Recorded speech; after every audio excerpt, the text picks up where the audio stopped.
S'est-il passé quelque chose le 14 mai 2020, oui ou non? Le pape François donc s'est uni à l'invitation du Haut Comité pour la Fraternité Humaine à prier le 14 mai 2020. Oui, vous m'avez bien entendu, vous n'en avez jamais entendu parler. Tout le monde parlait du Covid et du déconfinement. Comme d'ailleurs je l'avais dit dans la vidéo de janvier 2020, cela risque de se passer le 14 mai 2020 comme une lettre à la poste et personne n'y prendra garde et il y aura quelque chose d'autre qui va attirer notre attention. Et il dit: j'ai organisé un événement mondial. Je suis certain qu'il ne sera pas dans les premiers titres des journaux, à la radio ou à la télévision. Il y aura peut-être même un événement juste avant, pendant ou juste après dans le monde qui va détourner l'attention du peuple de la Terre. Que s'est-il passé ce 14 mai 2020? Il y a eu un appel à la prière.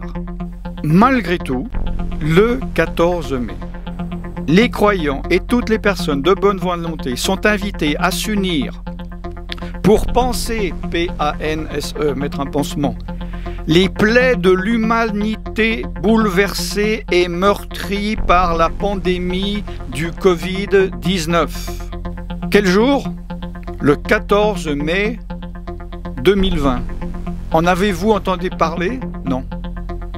Le secrétaire général de l'ONU a adhéré à cette prière du 14 mai 2020 que personne n'a entendu parler. Et je vous rappelle que je suis en train de parler après le 14 mai, ceci n'est pas une prophétie, ceci est accompli. Je vous parle le 20 mai 2020. Pour des raisons de droit à l'image, j'ai flouté évidemment cette vidéo et enlevé le son. Et je vous dis ce que le pape a annoncé et ce qui s'est passé. Vous pouvez bien sûr retrouver cette vidéo sur tous les sites officiels. Le 14 mai prochain, les croyants de toutes les religions s'unissent spirituellement pour une journée de prière, de jeûne et de charité, pour implorer Dieu d'aider l'humanité pour surmonter la pandémie de coronavirus. Bonjour, je suis serviteur de Dieu Alan Rich. Pour une petite récapitulation, en janvier 2020, j'ai fait une vidéo expliquant que le 14 mai 2020, le pape allait activer le nouvel ordre mondial. Entre-temps, il est arrivé quelque chose d'inattendu qu'aucun prophète n'avait prophétisé, et cela s'appelle une pandémie, le Covid-19, le coronavirus. Pour cette raison, le pape a reporté, le 5 mars 2020, a décidé de reporter à la semaine du 11 octobre 2020 cette activation. J'ai fait une vidéo le 5 mars expliquant cela. Vous pouvez voir normalement la miniature et vous pouvez aller dans la description de la vidéo, cliquer sur la playlist pour voir cette vidéo et comprendre la chronologie et à la date à laquelle je l'ai fait. Avant même le 14 mai, beaucoup de personnes avaient mis dans les commentaires « Ah ah ah, il ne va rien se passer, j'attends et le 15 mai, je vais vous dire, voyez la preuve, vous êtes un faux prophète. » Alors l'activation a été reportée, oui. S'est-il passé quelque chose le 14 mai 2020? Est-ce que cette date est significative? Oui, cette date est significative et il s'est passé quelque chose et je vais vous expliquer cela maintenant. Je vais vous lire des documents qui sont de sources officielles, je ne peux pas nommer, parce que maintenant ils ont des droits d'auteur, ils ont des droits sur l'image, et cela m'embêterait de devoir à un moment donné enlever cette vidéo. Mais vous pouvez vous-même vérifier sur Internet. Il faut vous rappeler que le 4 février 2019, le pape a créé le Haut Comité pour la Fraternité Humaine. J'en ai déjà parlé, je ne veux pas faire cette vidéo trop longue. Le titre exact étant le Haut Comité de la Fraternité humaine pour la paix dans le monde et la coexistence commune. Ahmed El Tayeb et le pape François y déclarent « Adopter la culture du dialogue comme chemin, la collaboration commune comme conduite, la connaissance réciproque comme méthode et critère. » Plus spécifiquement, il s'engage dans une démarche commune sur le refus du terrorisme au nom de la religion. Dieu, le Tout-Puissant, n'a besoin d'être défendu par personne. Deuxièmement, le refus des discriminations au nom de la religion, notamment à travers l'usage du concept de minorité, invitant intrinsèquement à la ségrégation. Celui-ci doit être remplacé par le concept de la pleine citoyenneté. Et un mutuel apport Orient-Occident, les richesses spirituelles, contre progrès matériels et socio-politiques. Celui-ci se fait dans le refus de l'individualisme contemporain, dans la remise en valeur de la famille et de la fraternité universelle. Et enfin, le dialogue entre les croyants consiste à se rencontrer dans l'énorme espace des valeurs spirituelles, humaines et sociales communes. Il consiste aussi à éviter les discussions inutiles. Qu'est-ce que cela veut dire ? En français courant, le dernier point par exemple. Le dialogue entre les croyants consiste à se rencontrer dans l'énorme espace des valeurs spirituelles. Non, il n'y a pas un énorme espace entre les valeurs spirituelles. Il n'y a aucun espace entre la vérité et le mensonge, entre l'esprit de Dieu et l'esprit du monde. Regardez la vidéo, vous voyez sur l'écran normalement la miniature de la vidéo où j'explique cela spécifiquement. Vous pouvez la trouver sur la playlist dans le lien de la description de la vidéo sur mon compte YouTube. Donc un espace des valeurs spirituelles, humaines et sociales communes, c'est ça, l'unité de l'être humain. Ils ne veulent plus simplement guider, entre guillemets, les personnes spirituellement, mais également humainement et socialement, contrôler la personne complète. Et il consiste aussi à éviter les discussions inutiles. Qu'est-ce que c'est cette petite phrase, les discussions inutiles?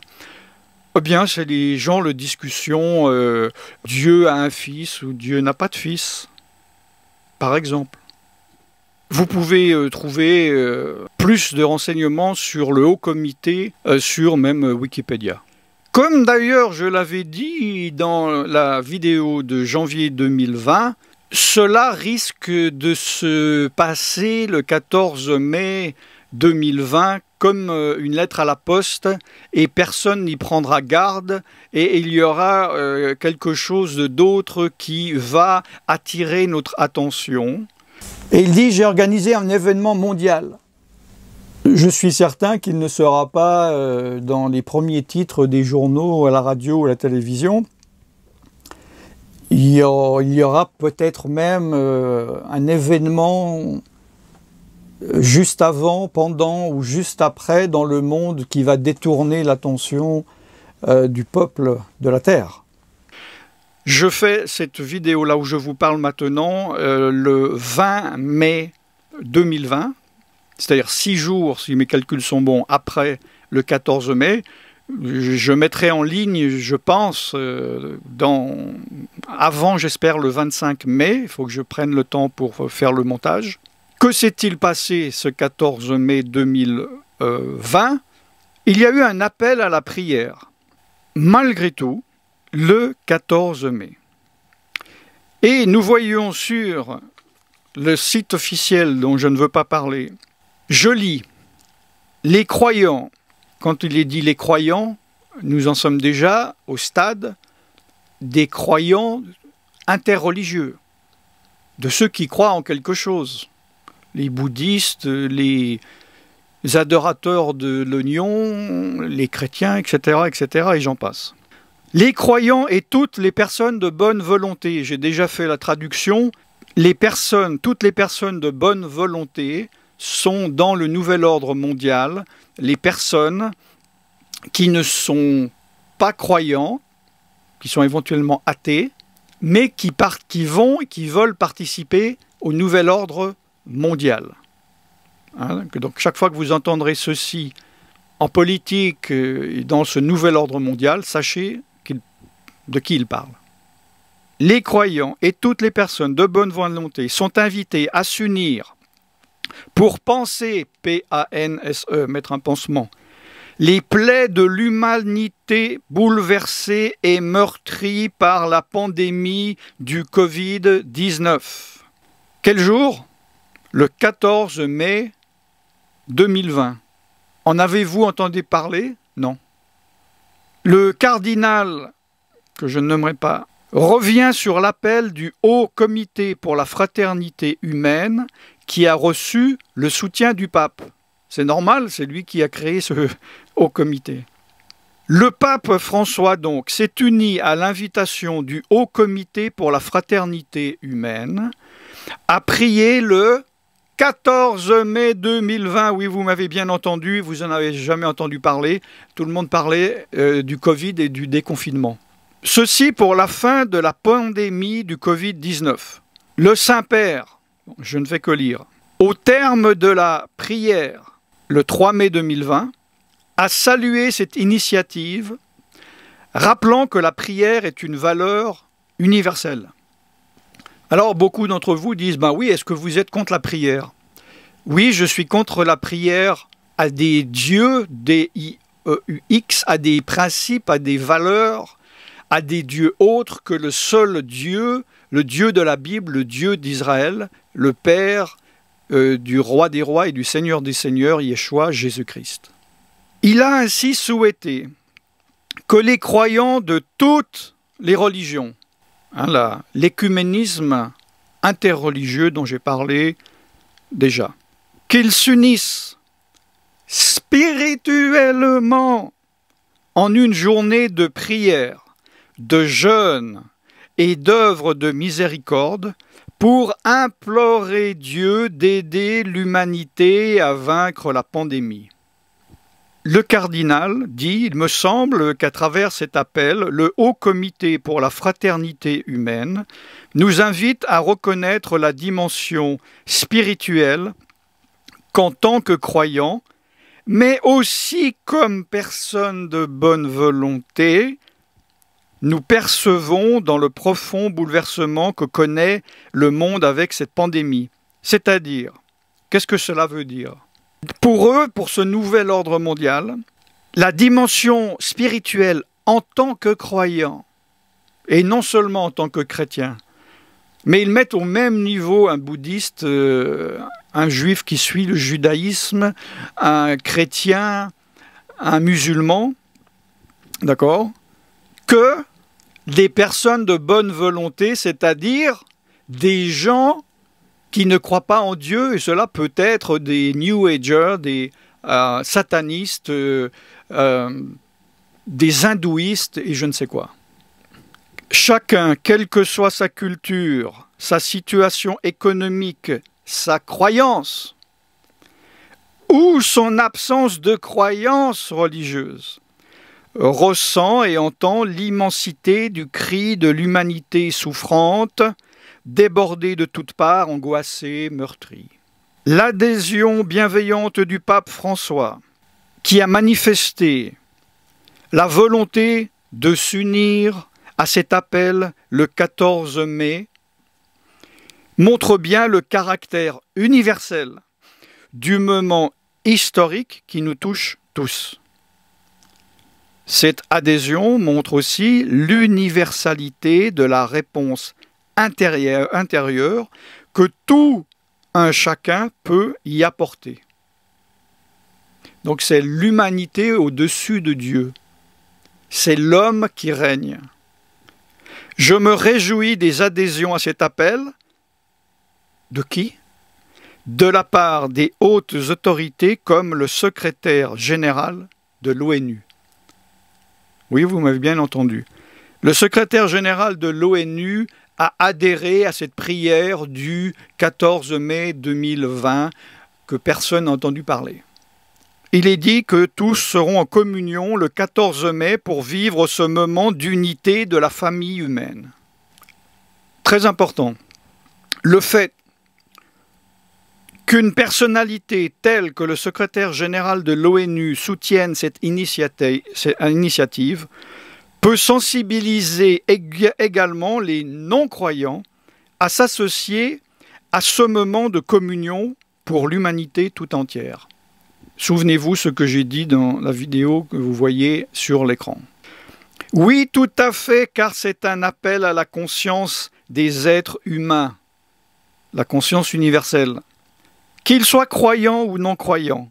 Donc, croyants ou non-croyants, on prie, on communie pour demander à chacun, à son Dieu, à la force universelle, au diable, à qui on veut, de l'aide. Face à cette grave crise mondiale et alors que l'humanité tout entière souffre, il est important de se savoir soutenu par les non-croyants. Oui, vous m'avez entendu. Par les responsables politiques ou les responsables d'entreprise. Donc là, il a parlé de spiritualité, de politique et des finances. C'est un vocabulaire caché. C'est pour ça que dans la série des vidéos où je parle, petit à petit, je vous explique ce que cela veut vraiment dire. On se sentira tous ensemble, croyants et non-croyants, des frères et sœurs unis pour invoquer la fin de cette pandémie. L'union, l'unité du peuple. Bon, ça continue. Si vous avez un peu de bon sens, allez sur le site et ne me demandez pas dans les commentaires de quel site je parle. Hein. C'est comme si je vous parle d'un ordinateur Apple et que je vous dise allez sur leur site officiel et que vous me disiez « Ah bon, mais Apple, quel est le nom de ce site ?» On est d'accord. Pour ceux qui ont un doute qu'il ne s'est rien passé dans le monde spirituel le 14 mai 2020, je lis de ce site officiel. Le Haut Comité se base sur le document sur la fraternité humaine pour la paix mondiale et la coexistence commune, signé par le pape François et le grand imam d'Al-Azhar Ahmad Al-Tayeb. Et comme le titre l'indique, je pense que nous avons là une occasion unique à laquelle le Saint-Père adhère sans réserve pour le 14 mai 2020, celle d'enraciner dans nos traditions religieuses respectives les plus chères, le nom que nous voulons donner à notre futur. Et je vous rappelle que je suis en train de parler après le 14 mai, ceci n'est pas une prophétie, ceci est accompli, je vous parle le 20 mai 2020. Un autre titre qu'ils ont mis et donné sur ce site officiel, le 14 mai, le monde en prière pour éradiquer le Covid-19. Il s'agit d'une journée de prière, de jeûne et d'invocation à Dieu pour l'humanité touchée par la pandémie. Dans une vidéo réalisée en plusieurs langues, le Haut Comité pour la fraternité humaine invite les frères qui croient en Dieu, le Créateur, à consacrer la journée du 14 mai à un moment de recueillement afin que le Très-Haut puisse se tourner vers le monde qui est confronté au grave danger du Covid-19 et afin qu'il puisse préserver l'humanité, l'aider à surmonter la pandémie, à rétablir sa sécurité, sa stabilité, sa santé et sa prospérité, et à rendre notre monde, une fois cette pandémie éliminée, plus humain et plus fraternel. Donc, je ne sais pas si vous avez bien saisi. Cette prière qui a été faite le 14 mai 2020, a été faite dans le but que Dieu puisse tourner ses regards sur la terre. C'est-à-dire, c'est comme il n'est pas au courant, il s'en fiche. Et là, en l'invoquant, il viendrait regarder, tiens, l'humanité unie m'appelle. Le problème, c'est que chacun invoque son propre Dieu. Le pape a dit, je le répète, il faut que les croyants de toutes les religions s'unissent spirituellement, on n'est plus dans du mimo là, dans une journée de prière, une unité spirituelle entre des gens qui ne prient pas le même Dieu, qui n'ont pas le même esprit. Non, le croyant baptisé, qui croit en Yeshua, en Jésus, qui est baptisé d'eau, qui est baptisé du Saint-Esprit et qui obéit au Saint-Esprit, n'a pas le même esprit que ceux d'autres religions ou d'autres qui ne croient pas en celui qu'il a envoyé, son Fils Yeshua.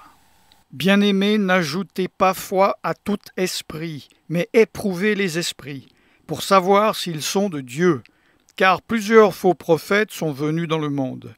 Reconnaissez à ceux-ci l'Esprit de Dieu.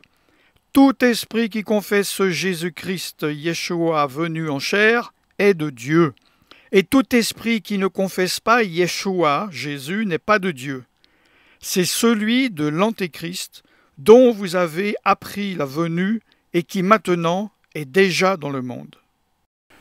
Et sur ce site officiel, il y a une bande annonce en bas qui dit « Votre contribution pour une grande mission ». Ah, la mission, on la connaît, hein. Yeshua, Jésus, a dit à ses disciples « Allez par tout le monde, prêchez la bonne nouvelle dans chaque maison ». Oui, que le Fils de Dieu est mort sur la croix, qu'il est ressuscité, etc. Ah non. 2 points. Soutenez-nous pour apporter la parole de Dieu, de Yeshua, pour apporter la parole du pape dans chaque maison. No comment. Je suis là pour vous informer. Les choses de Dieu avancent. Des dates spécifiques dont j'ai déjà parlé dans les autres vidéos. Vous allez cliquer, si vous le voulez, voir les vidéos complémentaires sur le lien dans la description de la vidéo sur ma chaîne YouTube Preacher Alan Rich.